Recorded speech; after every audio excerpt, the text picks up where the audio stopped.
Muy bien, este es un problema que no lo vemos y es bueno visibilizarlo. Ahora, si usted que está en su casa se ha encontrado con esa problemática u otras más, no solo en el transporte público, sino en otros lugares, puede escribirnos aquí a nuestras redes sociales porque vamos a iniciar una conversación con Nelly Vázquez. Ella es subdirectora de infracciones y sanciones de la Dirección de Fiscalización y Sanciones, repito nuevamente, de CONADIS, para hablar sobre este tema y las cosas que ellos han encontrado, ¿no es cierto?, en la investigación que han hecho y que nosotros les hemos mostrado en estos momentos que es un pequeño trozo de lo que sucede en nuestra ciudad.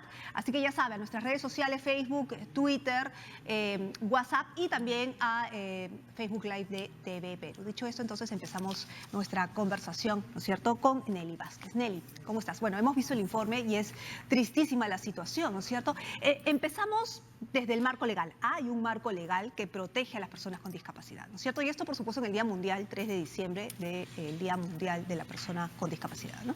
Sí, muy buenos días, Carla. En primer lugar, muchas gracias por la oportunidad de la entrevista y hacer también extensivo nuestro reconocimiento, especialmente en esta fecha, de parte del Consejo Nacional para la Integración de la Persona con Discapacidad, de nuestro presidente, el licenciado Darío Portillo, en esta fecha en la que efectivamente nosotros consideramos que más que celebrar o, entre comillas, hacer énfasis en las diferencias que nos separan, tenemos que hacer, por el contrario, más bien causa común en todo aquello que nos une.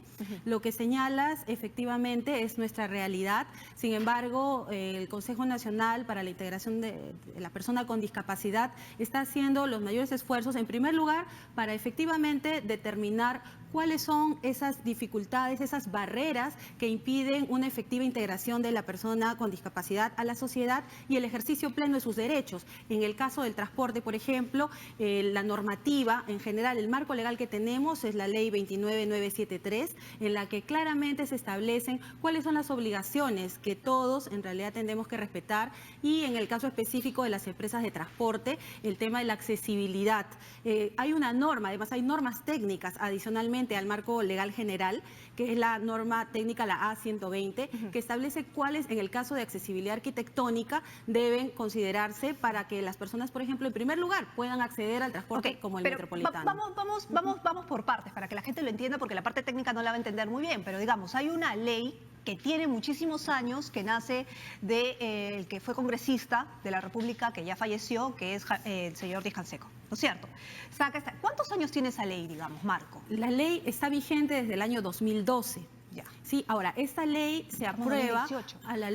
a la luz, sí, de la Convención Internacional de Derechos Humanos, en la cual justamente cambia el enfoque de cómo se aborda el tema de la discapacidad, ¿no? Desde un enfoque de derechos, ese es lo actual. Entonces, ¿qué implica? Igualdad de oportunidades, acceso a la educación, al deporte, pleno ejercicio del derecho, de los derechos políticos, sociales, económicos de la persona. Y en la práctica es hacer más fácil el acceso a los lugares de las personas con discapacidad, ¿no es cierto? Así es. En el transporte, vamos ya a lo específico. En el transporte lo que hemos visto, por lo menos en el informe, es que no hay esa situación. En el informe que ustedes han hecho, por ejemplo, o en la fiscalización que ustedes han hecho, ¿qué es lo que han encontrado basándonos en el informe que hemos visto de nuestros compañeros? Bueno, en primer lugar, hay un desconocimiento de la normativa. Hemos podido ver en el reportaje cómo a la persona, digamos, el trato adecuado a la persona con discapacidad no está claro, ¿no? De repente hay buena voluntad, buena intención de los empleados, los trabajadores en el transporte, pero no lo saben aplicar,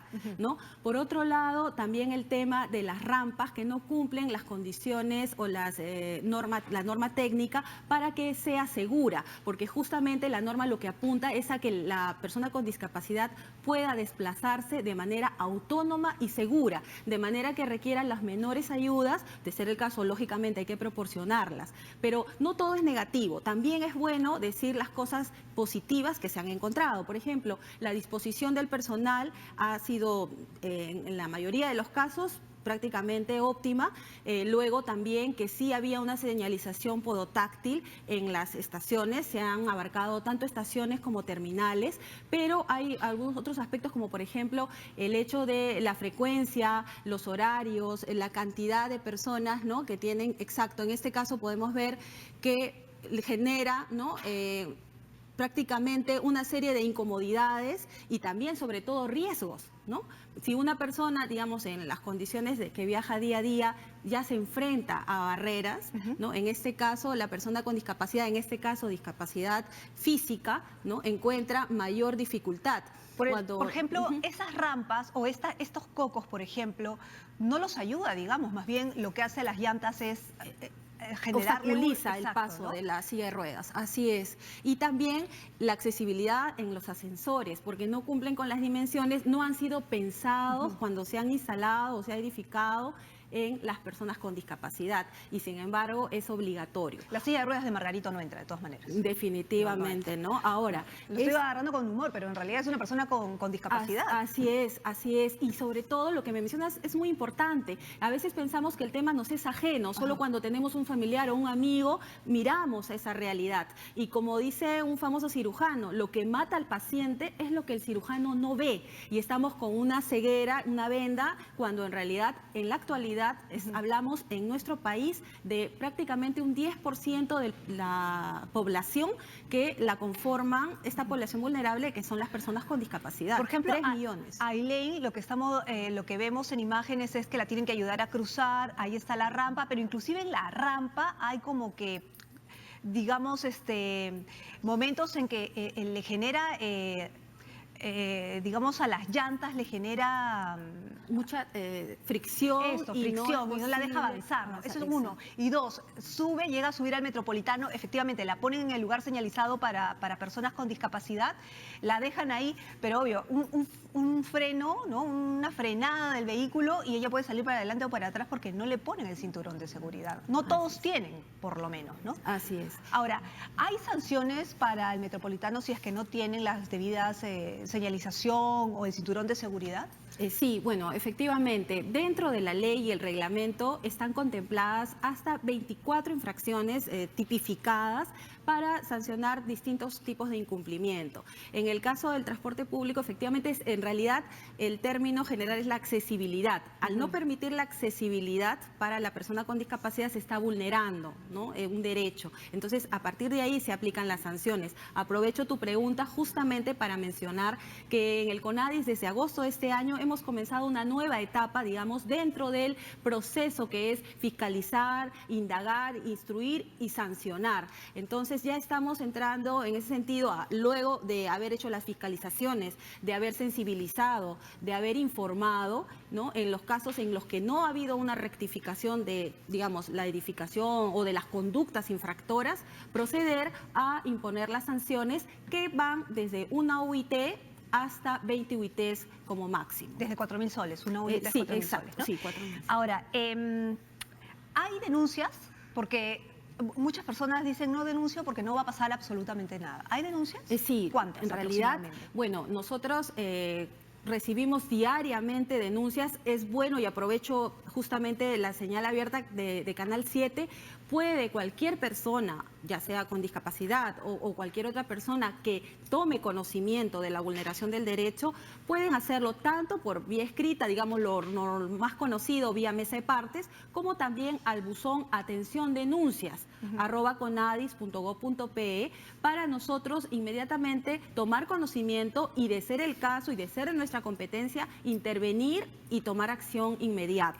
¿Hay algún teléfono, por favor? No sé si lo puede decir acá en pantalla. Sí, la central del CONADIS es el 630-5170 y pueden a través también de la vía telefónica hacernos conocer. En el caso de la Dirección de Fiscalización y Sanciones, nosotros contamos con especialistas en la materia, tanto en, digamos, arquitectos, también hay personas, abogados, evidentemente, como es mi caso, para poder analizar los casos y en última instancia, pues, sancionar.